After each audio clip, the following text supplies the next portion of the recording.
Pessoal, tudo bem? Vamos dar início à nossa aula de fisiologia humana, falando de digestão de carboidratos no intestino fino. Esse é o desenho, que eu passei para vocês já devem ter ele aí desenhado na aula 3 de vocês. Esse ainda é um conteúdo de aula 3, digestão no intestino fino. Vamos pensar, continua valendo para a digestão de carboidratos o que valeu para as demais digestões que nós já vimos do intestino fino, para digestão de gorduras e para digestão de ácidos nucleicos. A digestão de carboidratos também começa com enzimas vindas do pâncreas, especificamente com enzimas vindas do suco pancreático. A bile, que é liberada pelo intestino, pelo fígado, nós já vimos que a bile só tem função na emulsificação de gorduras, ela não participa da digestão de outros grupos de alimentos. Agora, já o suco pancreático possui enzimas para digerir a grande maioria dos macronutrientes da nossa dieta, Nós já vimos enzimas pancreáticas digerindo ácidos nucleicos, vimos enzimas pancreáticas digerindo gorduras e agora vamos ver uma enzima pancreática iniciando a digestão dos carboidratos. Os carboidratos que chegam ao intestino são de 3 tipos. Os polissacarídeos, que são longas cadeias de glicose, são polímeros de glicose, e aí eu tenho uma glicose ligada em outra, formando polímeros muito longos, como por exemplo o amido, que é o polímero de glicoses formado pelas plantas, que tem cerca de 1000 glicoses, e o glicogênio, que é o polímero de glicose formado por animais. Então, por exemplo, se eu como um fígado de boi, naquele fígado tem bastante glicogênio, polímeros de glicose, porque o fígado é o nosso órgão que forma esses polímeros, que armazena a glicose na forma desses polímeros chamados glicogênio. Já as plantas formam esses polímeros chamado amido.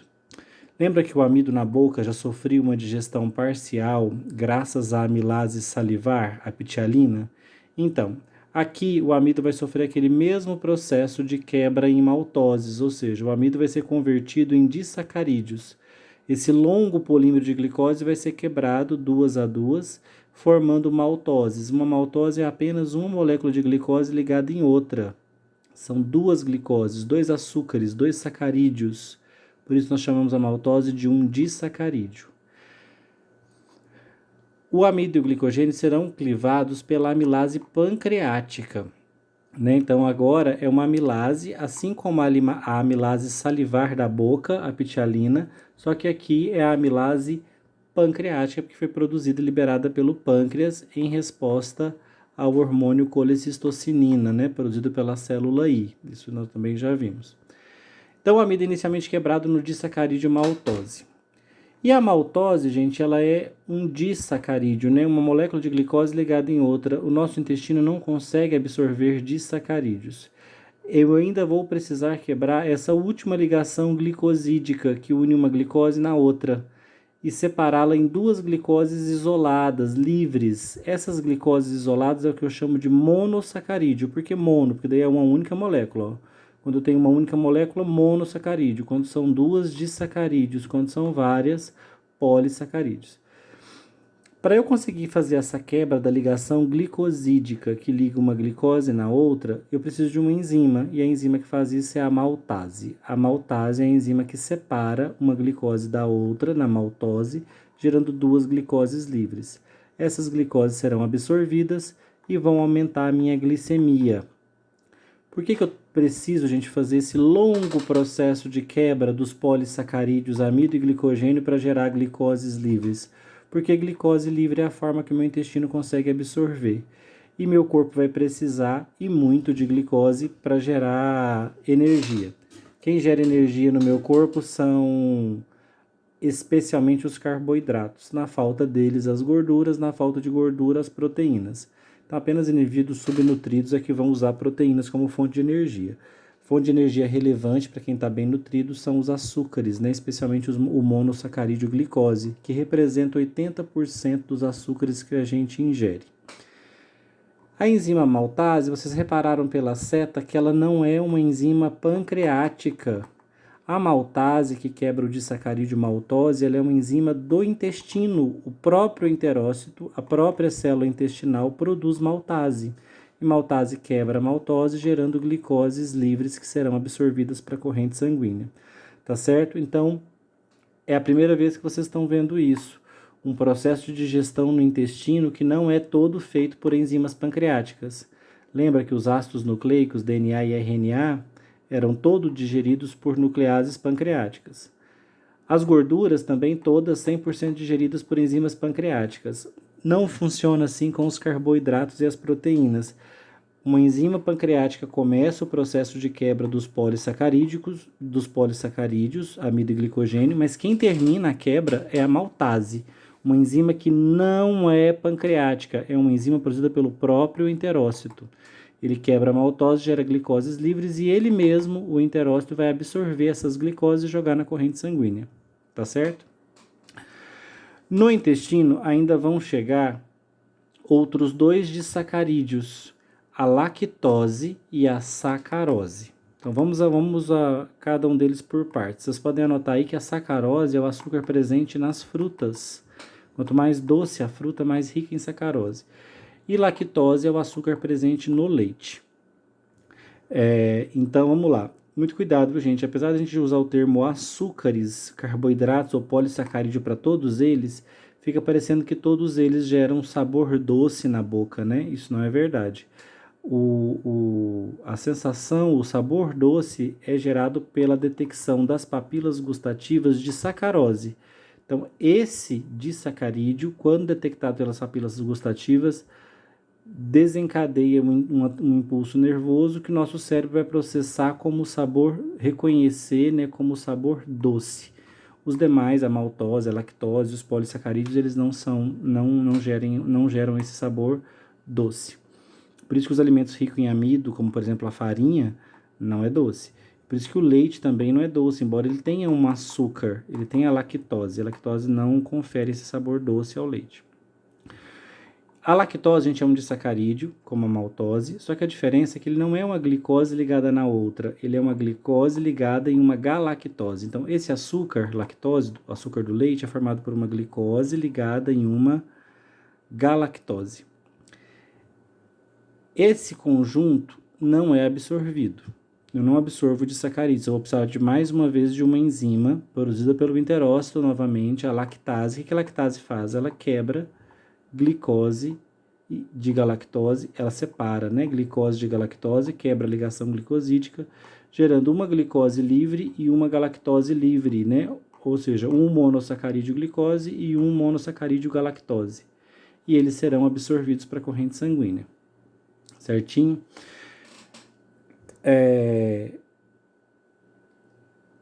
Antes de ir para... Vou fazer a digestão da sacarose, depois eu vou voltar aqui na lactose para falar sobre indivíduos que têm deficiência de lactase e, portanto, são intolerantes à lactose. Tá? Não, já vou falar disso agora. Já estou aqui mesmo.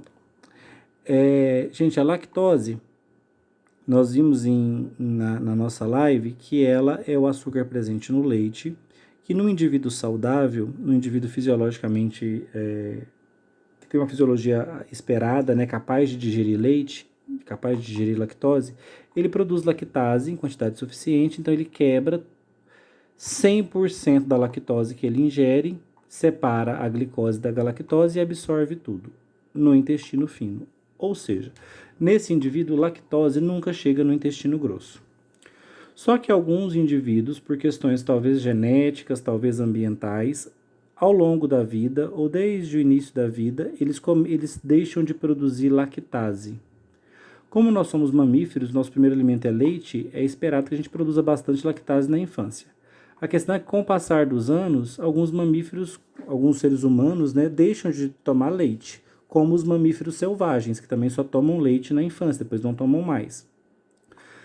Esses adultos, eles podem, com o passar do tempo, deixar de produzir lactase de forma efetiva. E aí, o dia que eles ingerirem leite ou um derivado do leite, essa lactose vai chegar no intestino, só que vai estar faltando o que para digeri-la? Lactase. Não vai ter lactase suficiente para quebrar a glicose e separar ela de galactose. Separar a glicose de galactose. Nesses indivíduos que têm falta de maltose, então, a lactose não consegue ser completamente digerida. Então, essa lactose passa pelo intestino fino e vai parar lá no intestino grosso. E aí, esse paciente vai ter sérios problemas. Por quê? Quando essa lactose chega no intestino grosso, as bactérias presentes no intestino grosso começam a fermentar essa glicose e geram substâncias irritantes, geram gases.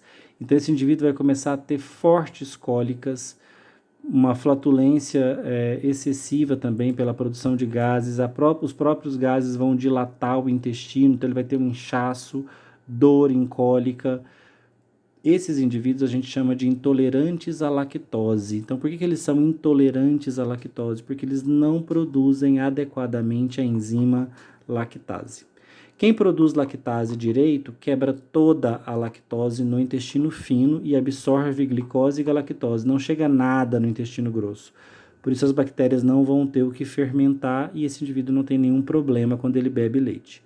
Já os que são maus produtores de lactose, quando bebem leite, sentem forte desconforto intestinal, quando a lactose chega no intestino e começa a ser fermentada por bactérias, tá certo? Cuidado, viu? Eu só posso dizer que esse indivíduo é intolerante à lactose, ou seja, ele não tem enzima para digerir lactose, portanto ele não tolera ingerir lactose. Ele passa mal. Eu não posso, em hipótese nenhuma, é um erro grosseiro dizer que esse indivíduo é alérgico à lactose, tá? A alergia é uma outra coisa. Quando a gente for falar de digestão de proteínas, eu vou explicar o que é alergia ao glúten. Alergia é uma resposta imunológica. Nós não estamos falando de nada disso aqui, não se trata de resposta imunológica. Se trata daqui de incapacidade de digerir um nutriente pela falta da enzima. Por isso o termo correto é intolerância à lactose, jamais alergia à lactose. Certo? Por fim, vamos para os carboidratos disacarídeo sacarose, né? A sacarose é o único dos carboidratos que merece o termo açúcar, porque ela de fato é doce, né? Quando elas ligadas às nossas papilas gustativas, a gente sente o paladar doce. Algumas frutas serão muito ricas em lactose, a gente chama de açúcar das frutas, porque ele contém uma glicose ligada numa molécula de frutose. O disacarídeo aqui agora é glicose ligada em frutose. Então, eu preciso quebrar essa ligação glicosídica entre glicose e frutose e gerar uma glicose livre e uma frutose livre. São dois monossacarídeos que serão absorvidos para a minha circulação sanguínea. Como eu falei, 80% do que eu vou ingerir são moléculas de glicose, que eu vou absorver no intestino no final das contas. 5% vai ser frutose, 5% vai ser a galactose. Então, esses açúcares têm uma importância. Esses outros monossacarídeos, a galactose da lactose e a frutose da sacarose, eles têm uma importância menor no conteúdo energético, né, da quantidade de carboidratos que a gente ingere. A glicose é o principal carboidrato ingerido. Para eu quebrar a sacarose, então, o açúcar das frutas, eu vou ter que separar essa glicose da frutose. Quem faz isso é a enzima sacarase, também produzida pelo enterócito. A enzima sacarase, produzida pelo enterócito, ela é capaz de separar a glicose da frutose, gerando glicoses livres e frutoses livres, que serão absorvidas no intestino fino. Reparem, gente, que todos os disacarídeos, a lactose do leite, a sacarose das frutas e a maltose que provém dos polissacarídeos, todos os disacarídeos são digeridos por enzimas do enterócito, por enzimas intestinais.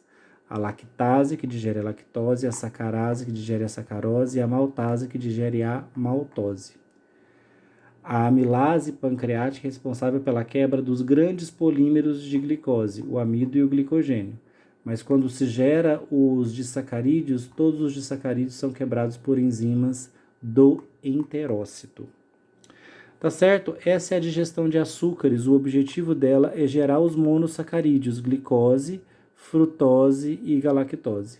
Como eu já disse, esses monossacarídeos, quando vão para a minha circulação sanguínea, servem para a produção de energia. Lembrando que, metabolicamente, quando a gente chegar em fígado, nós vamos ver isso.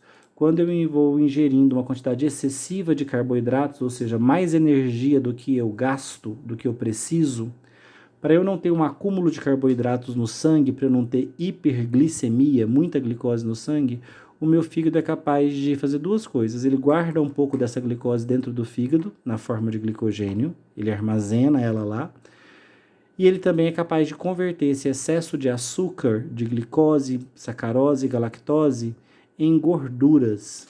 Então, o indivíduo que mesmo que ele não coma uma dieta rica em gorduras, mas se ele come uma dieta muito rica em carboidratos, e ele é sedentário, esse excesso de carboidrato, esse excesso de energia que ele não usa, o fígado é capaz de converter em gorduras. Então, ele vai acabar gerando gordura localizada do mesmo jeito. Certinho? Só para mostrar para vocês, ó, essa é a molécula de amido, ó.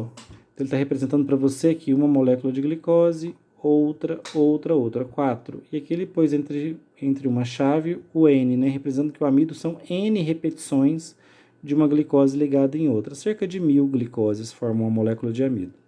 O que a amilase pancreática faz? Ela quebra esse polímero 2 a 2, gerando dímeros de glicose, né? Gerando o disacarídeo maltose.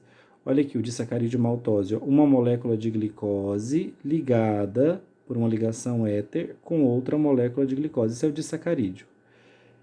O que a maltase vai fazer no final das contas? Vai quebrar essa ligação aqui, ó. A maltase quebra a ligação entre uma glicose e outra, separando, deixando uma glicose separada da outra. Só que a formação da maltose pela quebra dos grandes polímeros, quem faz é a amilase pancreática, que é semelhante à pitialina, viu? A amilase salivar, que é a mesma função, quebra amido em maltoses. Olha aqui a lactase agindo, ó. A lactase vai ser... Isso aqui é uma lactose, é uma molécula de glicose ligada numa molécula de galactose. Se você comparar as duas moléculas, você não vai achar diferença entre elas, porque glicose e galactose são isômeras uma da outra. Então, estruturalmente, elas são muito parecidas. A quantidade de átomos, de elementos químicos nas duas são as mesmas. Você não vai ver diferença por essa figura aqui. Mas elas são diferentes isomericamente. A lactase vem, quebra a ligação éter e separa aqui, ó, a glicose da galactose. Aqui está mostrando a lactase agindo da mesma forma. Olha que a lactose, uma glicose ligada numa galactose. A lactase vem e separa elas, uma glicose separada de uma galactose. Essas duas serão absorvidas para a corrente sanguínea. Olha a sacarase, mesmo raciocínio, gente. A sacarase tem uma glicose ligada em uma frutose. Reparem que a frutose, ó, estruturalmente é bem diferente da glicose, né? A glicose, ó, tem 1, 2, 3, 4, 5 carbonos no anel. E a frutose só tem 1, 2, 3, 4 carbonos no anel. Então, e a frutose tem 2 carbonos fora do anel e a glicose só tem 1. Então, estruturalmente são bem diferentes, glicose e frutose. A sacarase vem, quebra essa ligação, gerando uma glicose e uma frutose livres. Certo? Isso é o básico da nossa digestão de carboidratos. Isso vai ajudar vocês a responder a questão lá do estudo dirigido que está perguntando justo isso, como se dá a digestão de carboidratos dos polissacarídeos ou açúcares no intestino fino. É tudo isso que a gente viu aqui. Para você descrever essa resposta, você tem que dizer como é que se dá a quebra dos polissacarídeos até glicoses livres, a quebra da lactose até glicose e galactose e a quebra da sacarose até glicose e frutose, destacando as enzimas que fazem esse processo. Lembrando que onde nós estamos, né, estamos no intestino fino, então o pH aqui é alcalino. Todas essas enzimas são enzimas que agem em pH alcalino.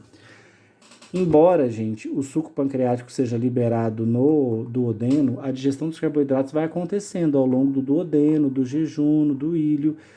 Eu só não vou encontrar carboidrato no intestino grosso, né? São nutrientes nobres os carboidratos, então eles são quebrados, digeridos e absorvidos completamente aqui no intestino grosso. Lembrando que esses carboidratos nobres aqui, se chegarem lá no intestino grosso, eu vou ter problemas, né? Olha o exemplo da lactose. Quando ela não é quebrada pela lactase e chega no intestino grosso, ela é fermentada por bactérias, gera todo um desconforto intestinal que a gente chama de intolerância à lactose.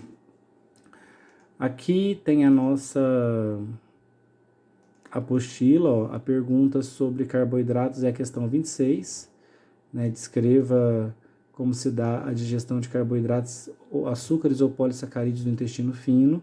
Então, vocês já podem respondê-la. Aqui na parte dos nossos slides, só chamar a atenção para vocês de qual slide que tem esse conteúdo.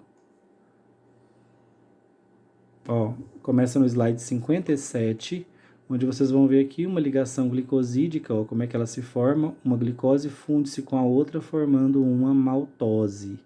Aqui ele está te mostrando o que é um monossacarídeo, é uma única molécula de açúcar, como a glicose. Aqui é um di, uma molécula de açúcar ligada em outra, podem ser duas glicoses, pode ser glicose com galactose, glicose com frutose. E aqui um polissacarídeo, como o amido, ó, vários monossacarídeos ligados um no outro, mais que 20, né, para caracterizar um polissacarídeo. Amido e glicogênio são os principais da minha dieta. Celulose e quitina eu sequer absorvo, porque eu não tenho enzimas para quebrar esses açúcares aqui, então eles acabam passando direto pelo meu trato gastrointestinal. Os disacarídeos maltose, lactose e sacarose, a trealose tem uma importância não significativa. As hexoses, glicose, galactose, frutose e manose. Esses três de cima são os monossacarídeos que a gente de fato absorve e usa como energia. Manose é um açúcar de bactéria, então também não é relevante. As pentoses, ribose e desoxirribose também são monossacarídeos, mas a gente não encontra elas isoladas. A ribose e a desoxirribose fazem parte do nucleotídeo, lembra? Tanto do nucleotídeo do DNA quanto do nucleotídeo que forma o RNA. Então as riboses e as desoxirriboses são açúcares que ficam ligados em bases nitrogenadas e em fosfatos, formando nucleotídeos, né? Lembra lá da digestão de ácidos nucleicos, vocês vão lembrar da ribose e da desoxirribose. Elas são os açúcares presentes na molécula de DNA e RNA, ligadas sempre numa base nitrogenada e num radical fosfato. Na 58, a gente tem aqui um esquema mostrando para vocês que a amido e glicogênio é quebrado pela amilase pancreática em maltose. A amido é a principal fonte energética da nossa dieta e o glicogênio é a forma como as células animais guardam energia. O amido é vegetal, o glicogênio é de origem animal. Aqui tem um resuminho da quebra dos disacarídeos, maltose sendo quebrada em duas glicoses pela maltase, lactose sendo quebrada em glicose mais galactose pela lactase, e sacarase sendo quebrada em glicose mais frutose pela sacarase. Tá certo? Aqui tem as estruturas químicas, para quem gosta de dar uma olhadinha. Lembrem-se, ó, maltase, sacarase e lactase são secretadas pelos enterócitos, né? Não são enzimas pancreáticas, tem que lembrar disso. E por fim, o slide 60, que está falando para vocês sobre intolerância à lactose. Então, vocês vão entender que intolerância à lactose é não ser produtor adequado de lactase. Na falta de lactase, a lactose chega ao intestino grosso, as bactérias vão fermentar essa lactose e gerar vários metabólitos tóxicos, gases irritantes, e com isso essa pessoa tem muito desconforto intestinal. Esse quadro é chamado de intolerância à lactose. Tá certo? Foi isso que nós discutimos na aula de digestão de carboidratos. Essa aula vai ser postada agora no YouTube. Assim que assistirem, vocês vão me mandando as perguntas pelo Instagram, pelo WhatsApp, pelo nosso grupo de WhatsApp, ou até mesmo no privado, se você preferir. Pode mandar como áudio ou como texto, o que você achar mais prático. Se for algo mais complexo, marca comigo, qualquer coisa vocês ligam e a gente conversa sobre a questão em si. Tá bom? Obrigado, até a próxima.